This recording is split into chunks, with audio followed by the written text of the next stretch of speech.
Hey guys, what's up? It's Ashlyn here. Alright, so yes, I have my makeup, my hair, see it, and my nails done. I'm so excited. I'm so ready. I'm pumped for these next 3 days of work. I work tomorrow and Christmas Day. I work also on New Year's Eve and New Year's Day, so gonna be racking in that dough. But anyway, what's up? Okay, so first of all, if you don't know where I work, the Dinosaur gas station. If you don't know what that is, sorry about your luck. We were featured on the Macy's Thanksgiving Day Parade. We had our own float for the Sinclair. I'm just gonna ignore my cat. But I have some really great news, you guys, like super great news. So I got back onto my Instagram. Okay, I re-up my Instagram, and why does this always do this? Okay, so I re-up my Instagram, and well, I gained like 6 followers already. It's not that big of a deal, but if you want it, this is where it's at. If I can get it to go.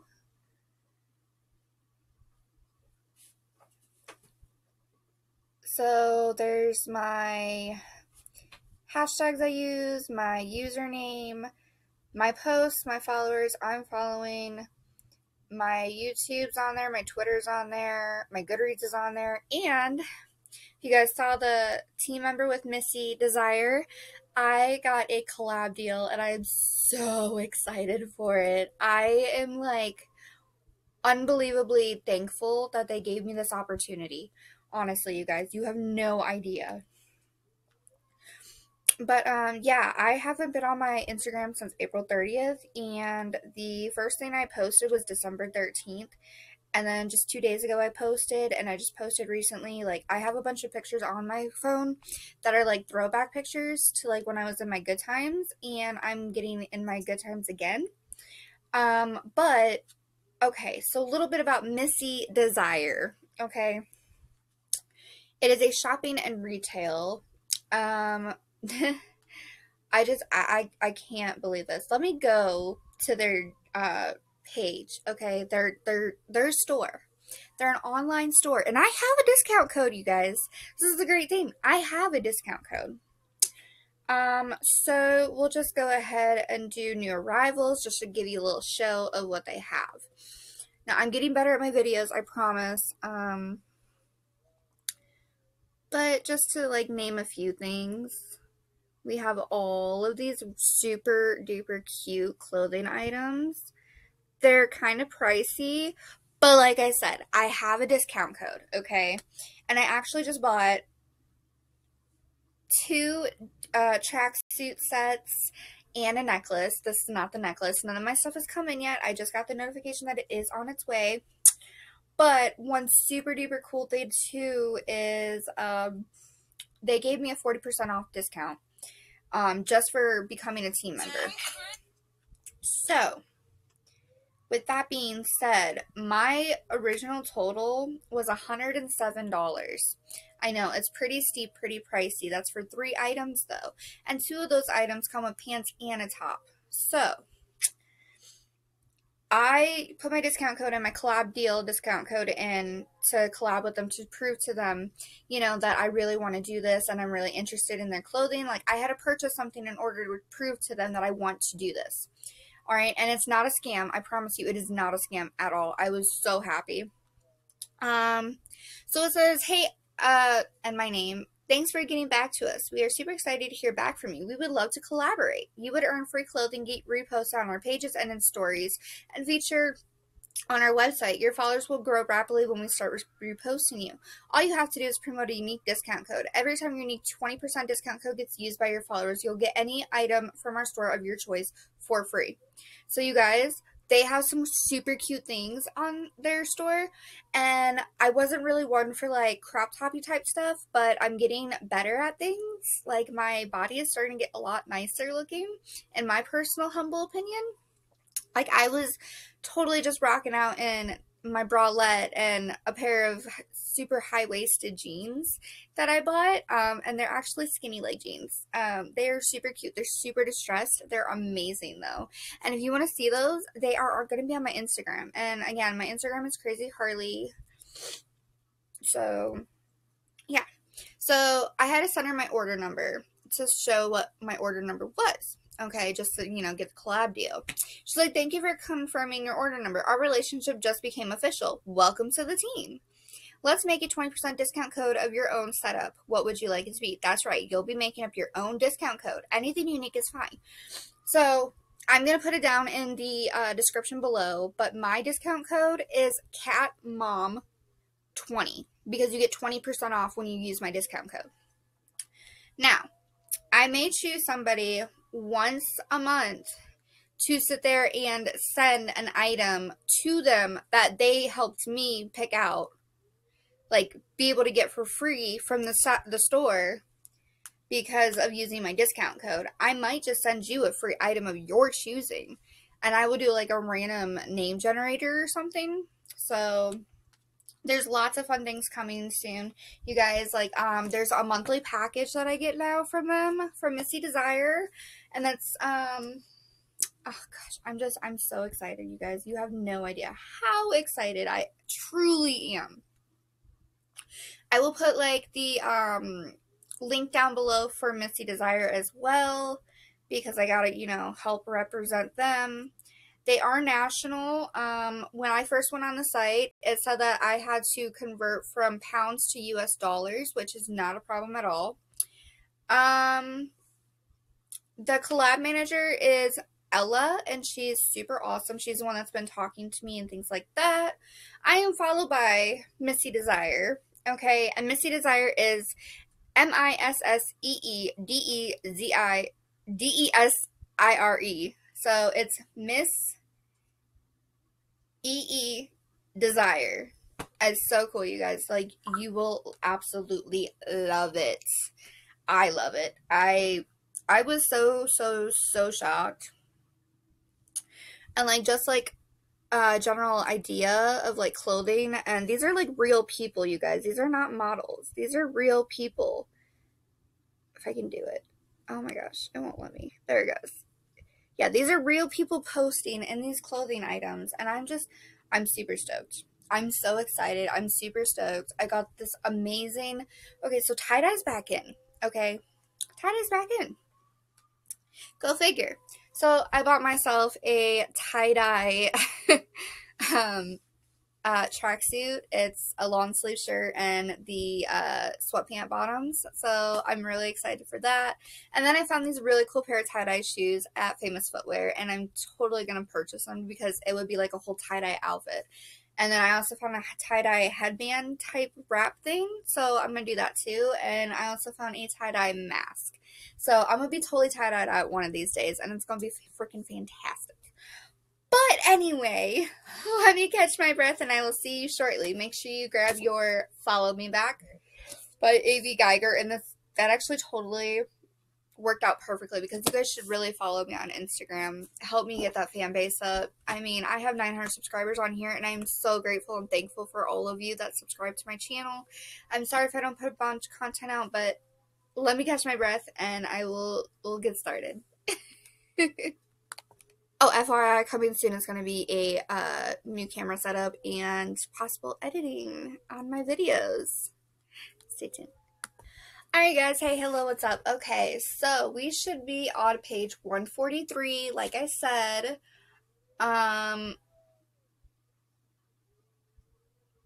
Last thing I read was Eric and Tessa no longer communicating with each other. Tessa found out that Taylor, who is Eric, is actually a guy, and she thought this whole time it was a girl. And then he got defensive about it and said I was just joking, trying to reel her back in because he completely lost her. And then he went to message her saying, Tessa, I was just kidding around, right? He hit send, and then he sat staring at his phone in utter bafflement. An error message had popped up, words he'd never seen before in all his years on Twitter. Message not sent. You can no longer send direct messages to this person. At Tessa Hearts Eric has just unfollowed at Eric Thorne Sucks. So, big thing happened at the end there. Okay? Okay. So, now we are in the interrogation fragment 4. December 31st, 2016, 9:17 p.m. Case number 124.678.21-001. Official transcript of police interrogation. Start page 4. Did you talk to Dr. Reagan? Is she coming? We left several voicemails. Is there anyone else we can call for you in the meantime? A family member, perhaps? No, just my therapist. What about your mother, Tessa? You said that you live with her, correct? Yes, but she's working. I can't. You don't know how she gets. She'll kill me. She just started at the new hospital in Midland. She's on a double shift. You don't have to call her, do you? Only if you want us to. It's up to you. No. Just get Dr. Reagan. We're doing our best to get a hold of her. You said your mother works at a hospital? She's a doctor?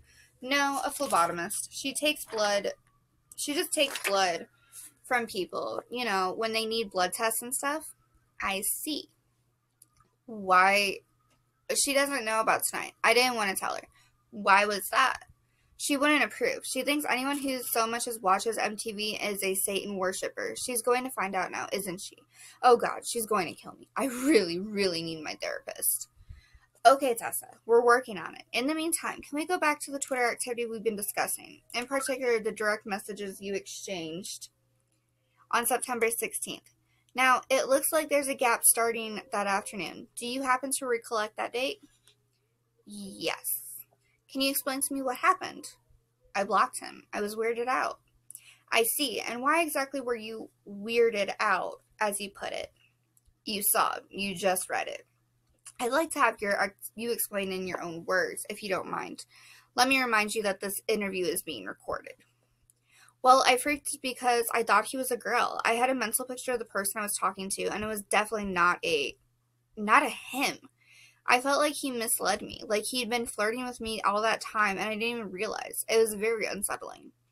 But you resumed communication with him a few days later, on the night of September 20th?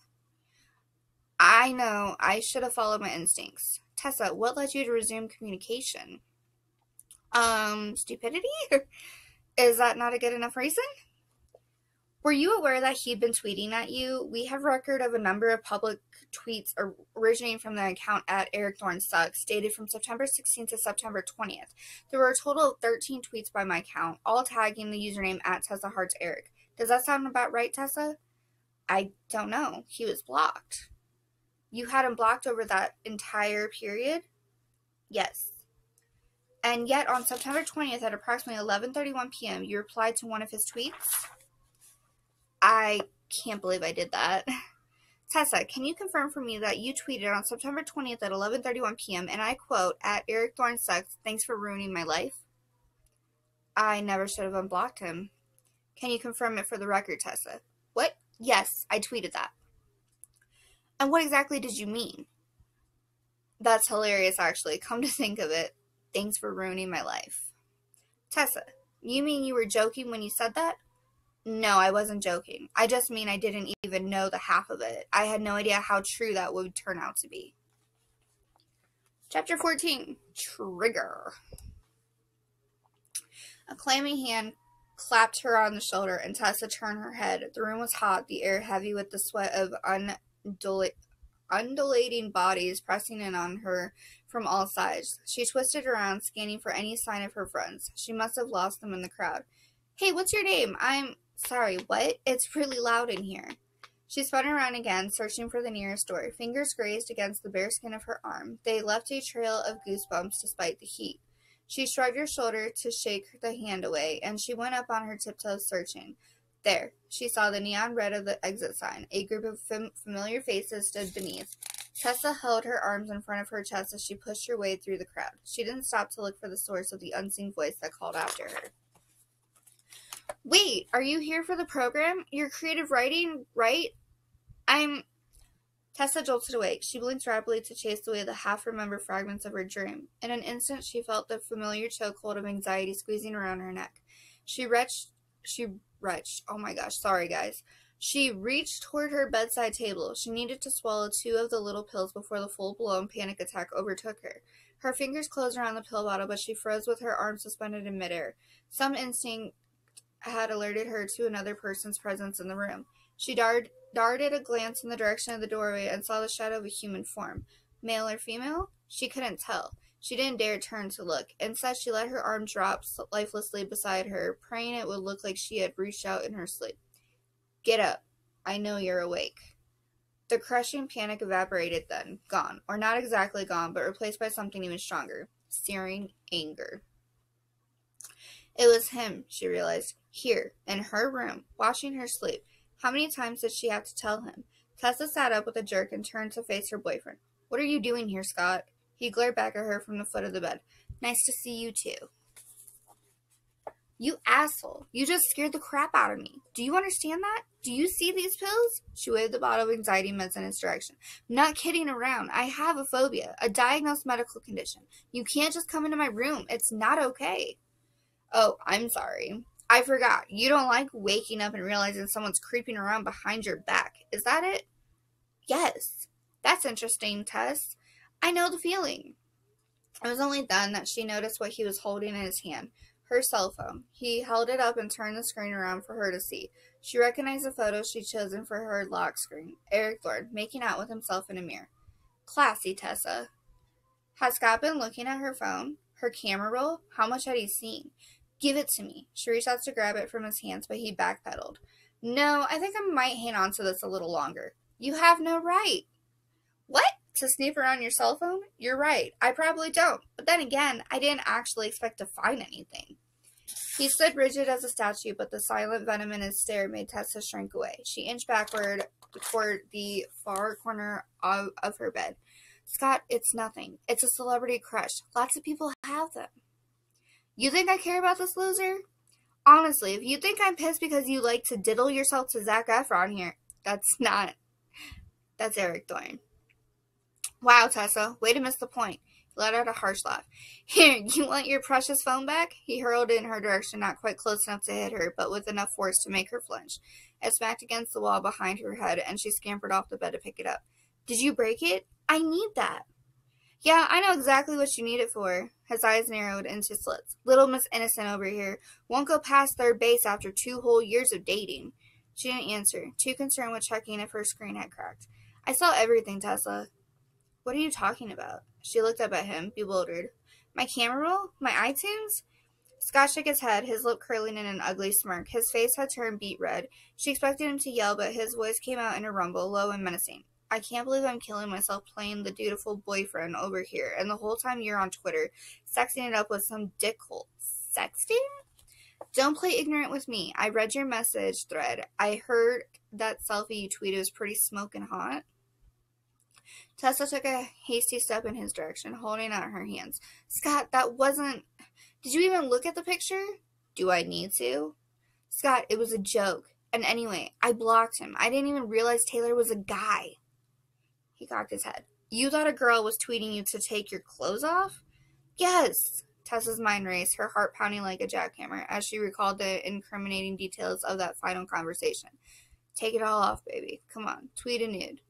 All this time, she'd been worried that Scott would discover her Eric Thorne obsession, but this was so much worse. This was a real guy that she'd been chatting with. She'd flirted with Taylor, however, unwittingly. She saw how it must look. Scott, save it. Don't insult my intelligence. He turned to leave the room, and Tessa trailed after him. Her anger had lost its edge, and a new wave of panic swept over her.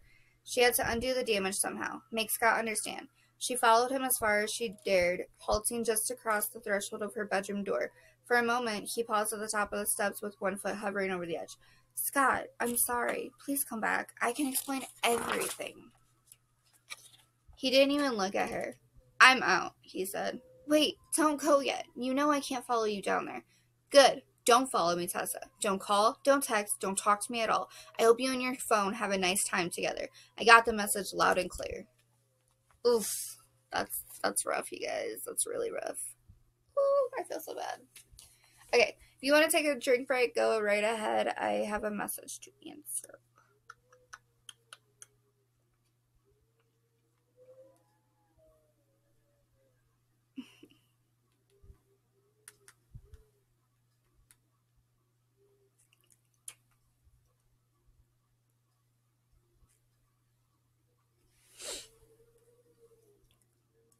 Okay, sorry. I posted this like really daring, not like trashy daring, but like classy, like a classy confidence daring photo on my Instagram, and everyone's like saying, wow, you look really good. So yeah. Okay, 15. Catastrophizing. Journal entry number 32, September 20th, 2016. I'm never going to get better. I feel like I spent the last 3 months climbing my way out of a deep, dark hole, and I just lost my grip and fell all the way back down to the bottom again. I don't know if I even want to try anymore.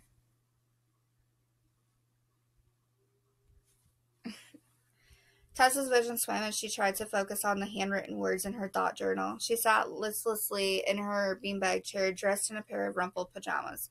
Since the argument with Scott 3 days ago, she could barely summon the energy to leave her bed. She hadn't moved a muscle except to dial Scott's phone number. He'd finally texted back this evening, but her relief had evaporated the moment she read the message. Scott, stop calling. It's over. Don't make me change my number. Tessa felt her eyes welling up again, and she swiped an angry hand across her lids. To hell with Scott, as if she were some kind of pathetic stalker who couldn't take a hint. At least his message had shaken her out of her lethargy enough to pick up her journal. She had to keep writing, she told herself. Keep going. It didn't even matter what it said. Just fill up one page so she had something to show for herself at the next therapy session. She hunched forward in the beanbag, shoulders slumped as she put her pen back to the paper. I could have dealt with losing Taylor or even losing Scott, but both of them, in the space of a day, how do I bounce back from that? There's nothing left. It's hopeless.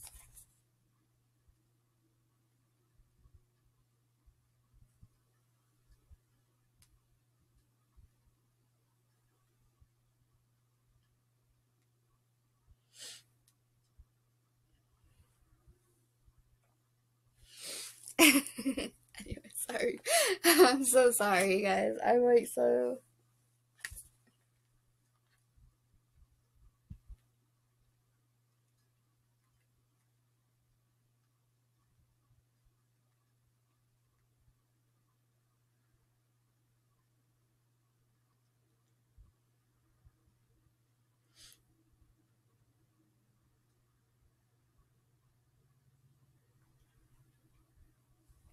Sorry. Okay. Tessa closed her eyes, trying to channel her inner therapist voice. She knew that Dr. Reagan would say when she read this entry back. Tessa, do you think it's possible that you're catastrophizing? Catastrophizing. That does not sound right. I'm so sorry. She remembered when Dr. Reagan first explained the concept, catastrophizing, a form of distorted thinking that made problems seem more insurmountable than they truly were. Was that what she was doing? Sorry, guys. I have like a loose hair on my face. Tessa shook her head and her pen flashed across the page. It's not catastrophizing if it's actually a catastrophe, a real catastrophe. Sometimes horrible things actually happen. I can't just pretend like they didn't. With shaky breath, Tessa flipped the journal closed. It wasn't helping. All she felt right now was an overwhelming bitterness. She didn't know whom she had hated most. Scott for his blithe dismissal, Dr. Reagan for her emotionless reserve, or Taylor. Taylor, that liar, who brought her whole world crashing down with his oh-so-clever jokes and innuendos. She needed a distraction, anything to soothe away the painful ache inside her chest. Her eyes landed on her phone, and Tessa crossed the room to pick it up. Even if she didn't have a single person in the world who actually cared about her, she still had Eric Thorne. Tessa plugged in her earphones and pulled up her favorite song. Talk to me, Eric, she whispered. Tell me a secret. Tell me what's going on with you. As if in answer to her request, his soft, smooth tenor voice sang the opening verse of Aloe Vera. We lingered on your terrace. I drank up all your wine. You said, baby, take your clothes off. Get rid of those tan lines. Below moan, Tessa pressed her thumb down against the volume button until the music hurt her ears. Eric's voice pounded inside her skull, too loud to bear for long, but not quite loud enough to drown out the burning anger. I fell asleep to the sound of your voice whispering to me, but you left me there to blister, ran off with the only key. Taylor at Eric Thorne sucks. At Tessa Hart's Eric, I swear I'm not a bad guy. Talk to me, please. Eric sat up in his hotel bed looking over his recent tweets. He'd been tweeting at Tessa for days with no reply. His account looked utterly dead now. He banged the back of his head against the headboard. He knew it was probably hopeless at this point. He should cut his losses, deactivate the account, forget she ever existed, and yet he couldn't quite bring himself to pull the trigger. He'd grown accustomed to their nightly chats, downright dependent on them, apparently. He finally found a safe place to vent his worries and frustrations, and she offered more than just a sympathetic ear. She had the sixth sense for telling him whenever he was exaggerating. No, he thought, not exaggerating. What was that word she used the other day? Catastrophizing. Pretty sure that's not a word, he'd replied. But it was a word. Another psychobabble term he looked up afterward on Wikipedia, and she was damn good at catching him whenever he was guilty of the crime. Now she wanted nothing more to do with him, and he couldn't shake the sense of loss.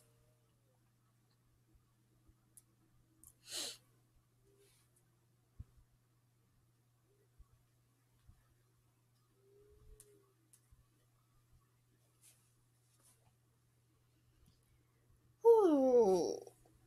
Life had felt less bleak these past few weeks. He'd even started smiling again. Maybe that was why he couldn't sleep these days. Maybe it was the sinking realization that without her in his life, he had nothing left to smile about. Or was he just catastrophizing? Come on, Tessa, he whispered to his phone. Come back. You can't really be that mad. He started entering another useless tweet.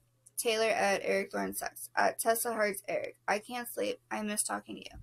He rubbed his eyes wearily, his finger hovering over the tweet button. What difference did it make, really, whether he sent it or not? He had 0 followers. No one would hear him either way. Eric set the phone back on the nightstand and switched off the lamp. Sleep. He needed sleep. The dark circles under his eyes were growing deeper by the day. He'd heard the makeup artist whispering about it behind his back. They could only cover it up for so long before the record label got on his case. He rolled over in bed again and reached to plump his pillow, but a flash of color from his nightstand caught the corner of his eye. His phone? A notification? He grabbed it and let out a yelp of triumph. At last, she'd answered. A new tweet. Tessa H. at Tessa Hearts Eric. At Eric Thorne Sex. Thanks for ruining my life. The message probably should have discouraged him, but he couldn't prevent the crooked grin that popped onto his face. She was still out there somewhere. He hastily sent back a reply before she could ghost on him again. At Tessa Hearts Eric. Okay, now who's catastrophizing? Eric waited to see if she would retweet back, but the minutes ticked by. At least she'd unblocked him. Her profile was visible to him again, no longer hidden away behind an error message. He longed to DM her, but Twitter wouldn't let him go that far. She hadn't refollowed him. He could only reply by tweeting at her again. At Tessa Hearts Eric. What happened? Follow me back so we can DM. Eric had gotten out of bed now. He paced back and forth across the spacious room with his phone gripped in his hand, and he bounced on the balls of his feet when the next notification hit his screen.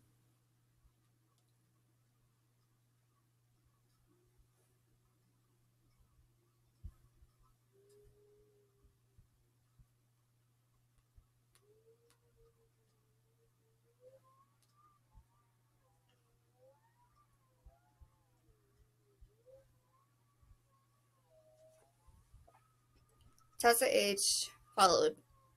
At Tessa Hearts Eric followed you. Yes, he murmured as he flipped back to the message tab again. She had already added another new DM, but he barely paused to read it. Tessa H. Don't think this means I'm talking to you again. Tessa, I'm sorry you thought I was a girl. It was an innocent mistake, I swear. Right, sure. And you just happen to be the only male Eric Thorne fan on the face of the earth. Is that it? Never said I was a fan. I believe I called him a narcissistic douche nozzle. Does that ring any bells?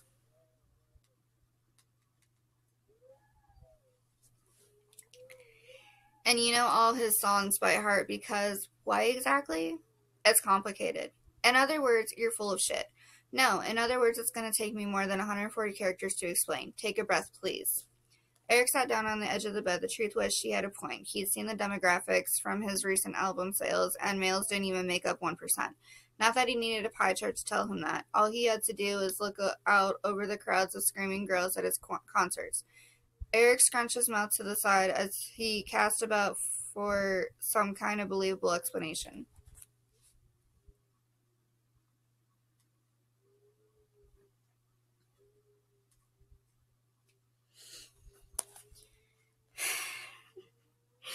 Okay, here's the deal. I used to be a fan back before he got signed. He used to be good. I mean, he still is. I listen to all his new stuff, too. I just think he shouldn't need to do the Magic Mike routine to sell it. That's why I get so pissed off at him sometimes. I'm with the fangirls too. Maybe he wouldn't parade around half naked if he didn't have girls screaming at him to take his shirt off every 5 seconds.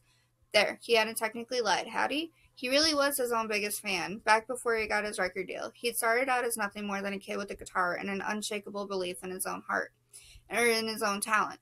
He'd refused to listen whenever his friends laughed at or his parents told him he was wasting his time. He'd spent 2 long years posting video after video on YouTube before he finally got his big break. It was a half-baked version of the facts, but technically not untrue. Eric held his breath, waiting to see how Tessa would respond. Tessa, so why did you start talking to me if you hate fangirls so much? I didn't start talking to you. I attacked you. Remember? You're the one who started talking to me. Reverse psychology. I'm not that smart. How do I know that? I'm stupid. Okay, you caught me. Guilty. I'm very, very stupid, but I'm not some kind of predator. Come on, you know I'm not. Why should I believe a single word you say?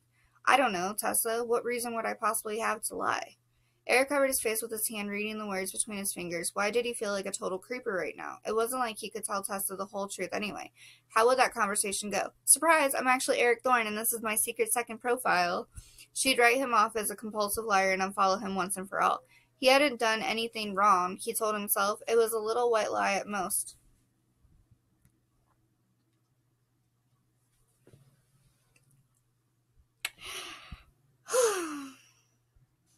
If I ever seemed like any harm might come of it, all he had to do was end things, say goodbye, deactivate the account, and Taylor the Phantom Fanboy would disappear into Twitter oblivion.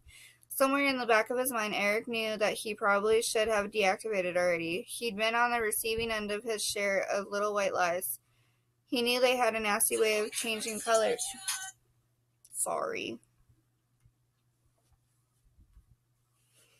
Nasty way of changing color when viewed from someone else's vantage point. But he couldn't deactivate now, not when he finally had her talking again. He should have just deactivated when she stopped talking to him. So are you going to tell me how I ruined your life or what? Scott. What about Scott? I fell asleep to the sound of your voice whispering to me. What does that mean? I thought you were such a huge fan. I know it's a line from Aloe Vera. What does it have to do with Scott? We lingered on your terrace. I drank up all your wine. Is this a test? You tell me. What's the next line? Eric let out a growl of irritation. Honestly, Tessa, if she'd had the faintest clue who she was talking to. You said, baby, take your clothes off, get rid of those tan lines. No, you said, baby, take your clothes off. Isn't that what I just wrote? I believe your exact words were, take it all off, baby. Scroll up, our last conversation. What, that thing? I was talking about feet. Scott didn't find that very amusing for some reason. What happened? I fell asleep to the sound of your voice whispering to me. What's the next line? But you left me there to blister and ran off with the only key. Exactly. I got burned. I was depressed. I fell asleep and Scott found my phone. Continue.